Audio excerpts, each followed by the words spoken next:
Hi everyone! Welcome to the Jayda InStitches show. Today we've got a crochet quick fix for you for a flower pot applique.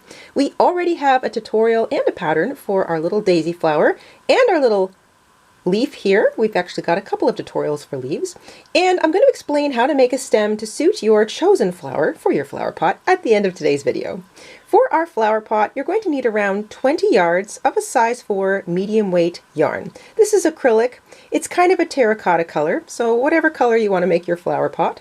A pair of scissors, a yarn needle, and I'm using a 4mm hook. This is also known as a G or a 6. Now, if you're making this particular applique for a project you already have, try to match the fiber, maybe even the yarn weight. A size 3 or a 4 yarn weight is recommended for this particular applique. You can also adjust your hook size if necessary, depending on the yarn weight you use, possibly even the fiber, but somewhere around the 4mm size is most recommended.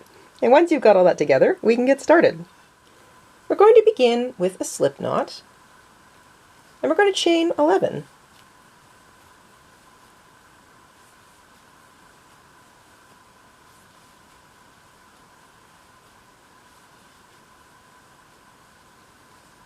That's a chained foundation length of 11. You're going to skip the first chain from the hook and half double crochet into the next chain. You're going to half double crochet in each chain all the way across, and at the end of row 1 you'll have 10 stitches or 10 half double crochets.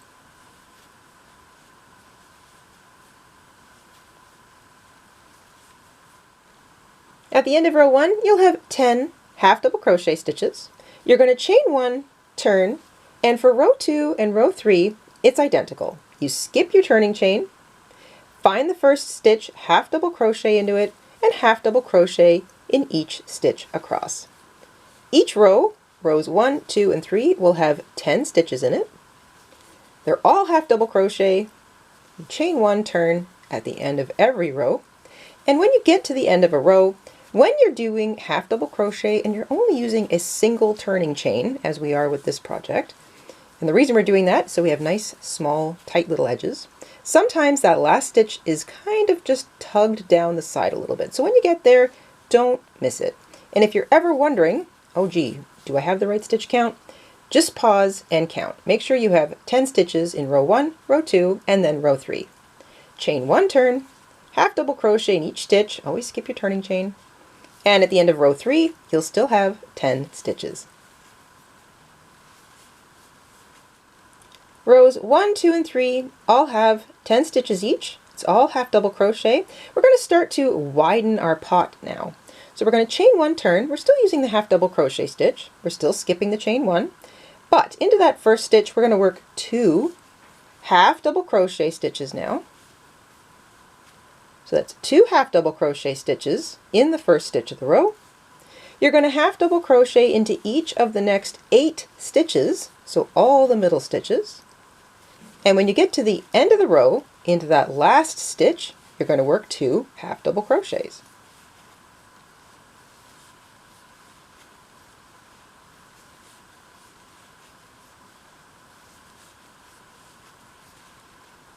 Remember that last stitch is sometimes pulled down the side, so don't miss it. 2 half double crochet into the last stitch as well. And that will just give our pot a little bit of width. You're going to chain 1, turn, and you're going to work 2 rows of just straight half double crochet. Always skip your turning chain. Half double crochet in each stitch across, chain 1, turn, and rows 4, 5, and 6 will all have 12 stitches each. At the end of row 6 you'll still have 12 stitches, so rows 1, 2, and 3, 10 stitches each. We do a little increase at the beginning and end of row 4, that brings us up to 12 stitches. Rows 5 and 6, 12 stitches each. So we've got just a slightly widening little pot. Alright, we're going to put that lip on now. We're going to chain 2 and turn. This chain 2 will count as a double crochet, and into that first stitch we're going to double crochet.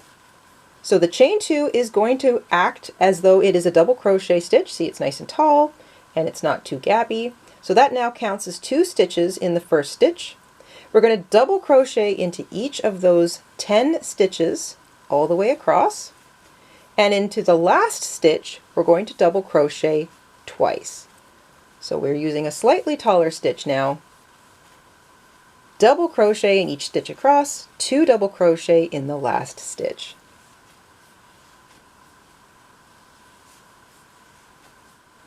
Into the last stitch, 2 double crochet. So row 6, we are up to 14 stitches now.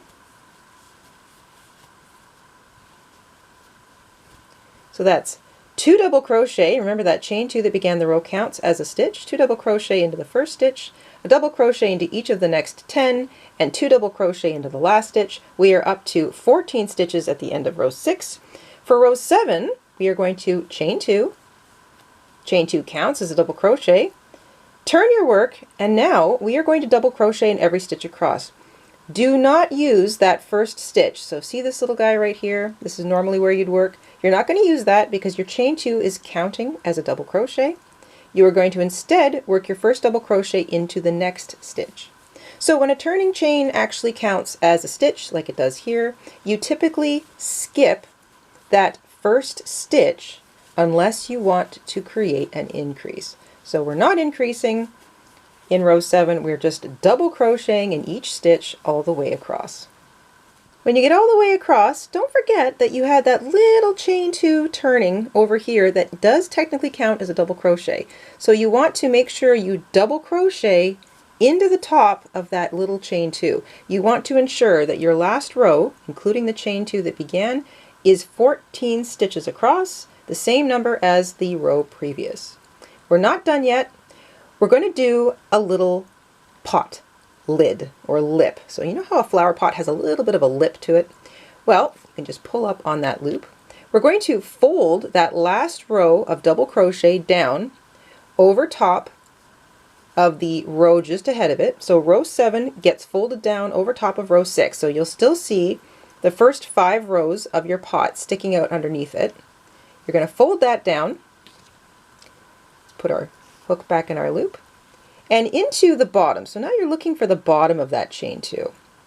You're going to stick your hook right through the bottom of that chain 2 from the row before and slip stitch.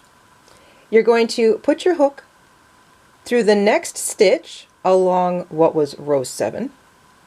And if you ever get confused, just look, here's row 7, here's row 6. Into the bottom of row 6, so the stitch directly below, you're going to slip your hook right through it and slip stitch. And it gets easier.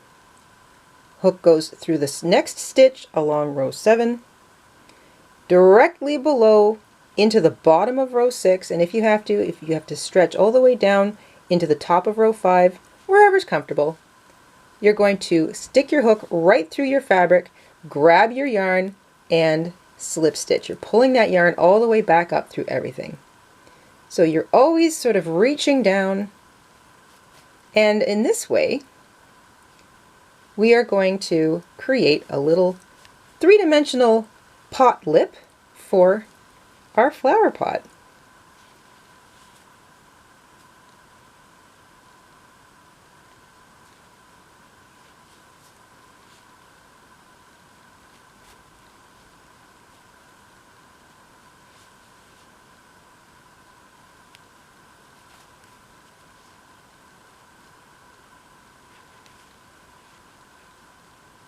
When you get to the end of the row, don't forget you're looking for the top of that first stitch, which is actually the top of a chain 2. So you're just going to sort of slip your hook through the top of that chain 2, and you're reaching down all the way into the bottom of the stitch, or the top of the stitch of row 5.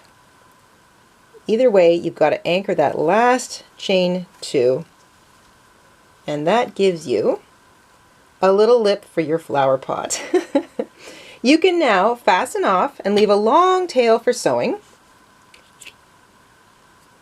Because when you sew this down to your existing project, you want a nice long tail left. So you can just fasten off that long tail. And then as you're sewing, you can just sort of make sure that your little flower pot is pressed and squeezed into the right position. And you'll sew all the way down this edge across the bottom, up the other side, and eventually across the top. You can use the little loops behind it, so while you're sewing, you can sort of grab the little loops here as you're sewing to your applique, or I should say to your other project, and that will leave a little bit of a three-dimensional lip sitting up. You also want to take a moment to weave in the short tail, make everything nice and neat and tidy, and then come on back and I will explain flower stems. When you're ready to plant your flower, whatever flower you've done, and we have tutorials for little leaves and for a daisy and several other flowers, in fact, we'll link all of that in the description box down below. You want to lay all of your pieces down on your project, stem first. How do you want to make a stem?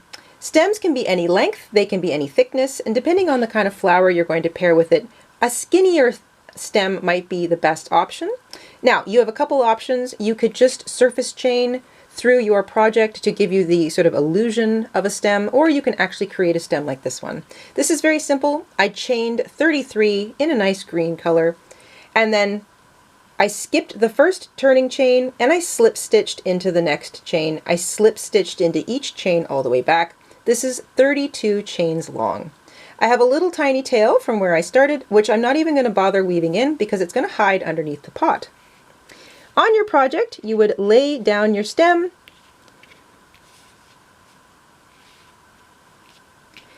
and then maybe your leaf.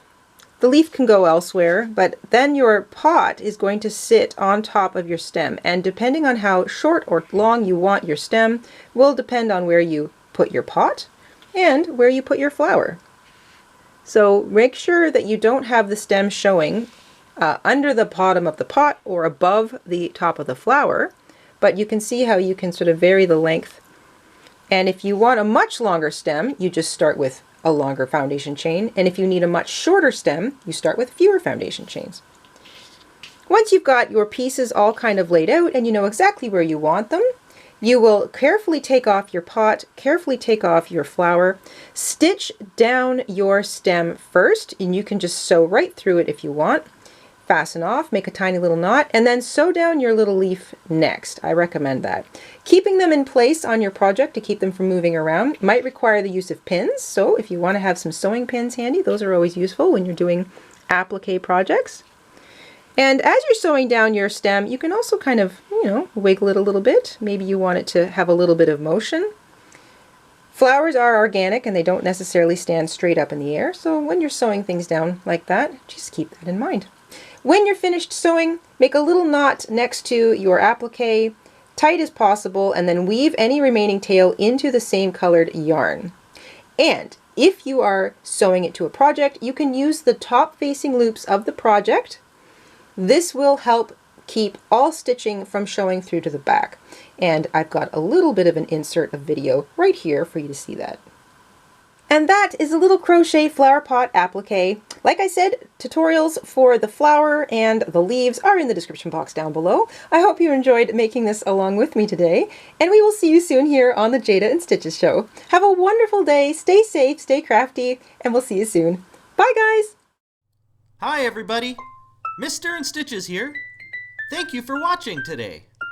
Here are some of our other videos you might be interested in. Oh, and don't forget to subscribe.